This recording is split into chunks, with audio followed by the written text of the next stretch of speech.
ভগবান রামচন্দ্র যখন ত্রেতা যুগের মধ্যে প্রকটিত হয়েছিল, ওই ভগবান রামচন্দ্র এবং তার ভ্রাতা লক্ষ্মণকে যখন নাগ পাশে বন্দী করা হয়েছিল, আমি মায়েদের কাছে একটা প্রশ্ন করবো, কে বন্দী করেছিল নাগ পাশে? মনে আছে কারো?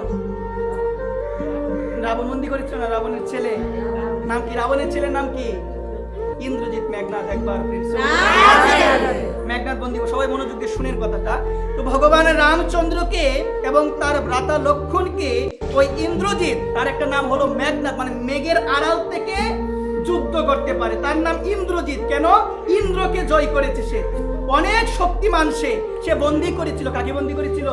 আমার ভগবান রামচন্দ্র এবং লক্ষ্মণকে নাগ পাশে বন্দী করেছিল। এবার আপনারা বলবেন, আমার ভগবান অনাদিরাদি গোবিন্দ নারায়ণ ভগবান তিনি কিসের উপর শুয়ে আছেন?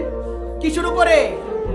নাগের উপরে। নাগের উপরে তিনি শুয়ে আছেন, অনন্ত নাগের উপর শুয়ে আছেন। তাহলে আমার যে ভগবান অনন্ত নাগের উপরে শুয়ে থাকেন, সেই ভগবানকে কি নাগ দিয়ে বাঁধানো সম্ভব?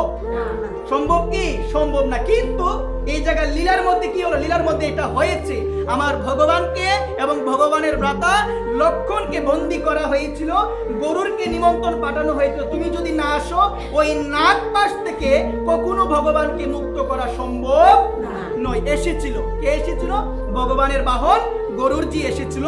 গরুরজি আসার পরে তার মনের মধ্যে একটা সংশয় আসলো, এই কি সেই ভগবান? ভগবান তো নাগের উপরে শুয়ে আছেন, তাহলে ভগবানকে সামান্য একটা নাগ বন্ধন করে রেখেছে, বেঁধে রেখেছে, তাহলে তিনি যদি ভগবান হয়, তাহলে তিনি কি করে এই নাগ পাশ থেকে তিনি মুক্ত হতে পারছেন? আমাকে কেন সাহায্য করতে হবে? একবার মনের মধ্যে কি এসেছে? সংশয়। তাহলে আমাদের মধ্যে কেন আসবে না সংশয়? আমাদের মধ্যে কেন নিন্দা আসবে না? যে ভগবানের সাথে থাকে সেই ভগবানকে চিনতে পারছে না, সেই ভগবানকে কি করছে? সংশয় এসে গেছে তার মধ্যে।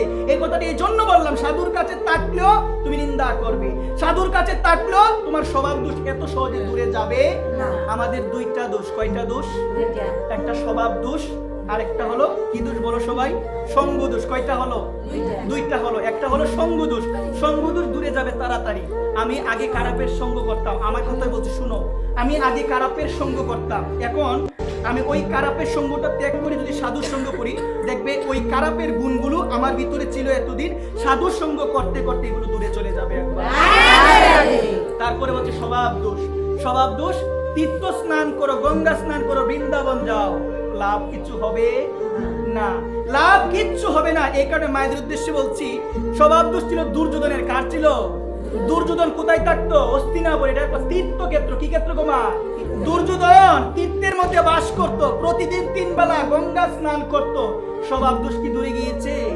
যায়নি। এই জায়গায় বলছে গঙ্গা স্নান করো, সাধুর চরণ ধোয়াও, যাই কিছু করো না কেন, এত সহজে স্বভাব দোষ তোমার দূরে যাবে না। স্বভাব দোষ হলো সাধুর সামনে ভালো কথা, বাবা অনেক ভালো আমার বাবা, আর পিছনে গিয়ে সাধুকে কি দেওয়া গো?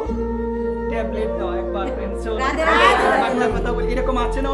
অনেকেই আছে। তো এই কথাটা এই জন্য বললাম, এটা হচ্ছে দুর্যোধনের স্বভাব। মা এই কলিযুগে দুর্যোধন নাই?